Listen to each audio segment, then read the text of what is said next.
पंजाब बार की कॉल पर आज गुजरांवाला बार ने मुकम्मल हड़ताल और पुरअमन एहतजाज किया। रिजवान गुल एडवोकेट ने अपने जानदार खिताब में कहा है कि अदारों को होश के नाखून लेने होंगे। वकला बिरादरी नाइंसाफी के सामने कभी सर नहीं झुकाएगी। हम कानून की बालादस्ती के सिपाही हैं और अपने मौक़िफ़ से 1 इंच भी पीछे नहीं हटेंगे। साहब बड़ी मेहरबानी, बहुत शुक्रिया। ये जो सूरत हाल बनी है,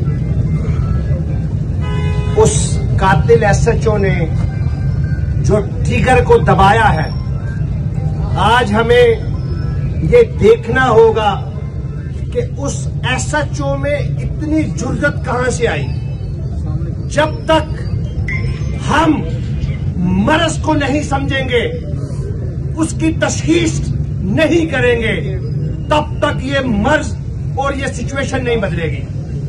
हजरत अली का कौल है कि जब तक आप मर्ज को जानेंगे नहीं, और जब आप मर्ज को जान लेंगे आधा इलाज हो जाएगा।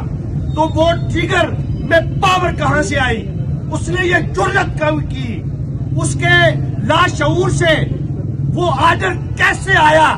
आज ये चौक, ये चौराहा, ये सड़क इस बात पे हमें सोचने पे मजबूर कर रही है कि क्यों एक 2 टके का एसएचओ, 2 टके का, जिसको घर में दूसरी दफा सालन नहीं मिलता, उस बगावत ने कैसे हिम्मत की कि वो हमारे वकील जो कि एक पढ़ा लिखा मुआशरे का दिमाग है, उस पे कैसे गोली चलाई।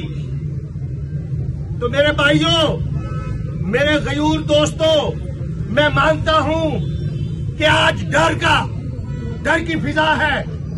हर आंख जो है वो डरी हुई है, हर जो दिल है वो नहीं सही धड़क रहा। उसके अंदर कहीं जाकर डर है कि पता नहीं ये तूफान, ये आंधियां, ये अंधेरी जो चल रही है, इसके मैं आगे ना चला जाऊं और मुझे नुकसान ना हो जाए।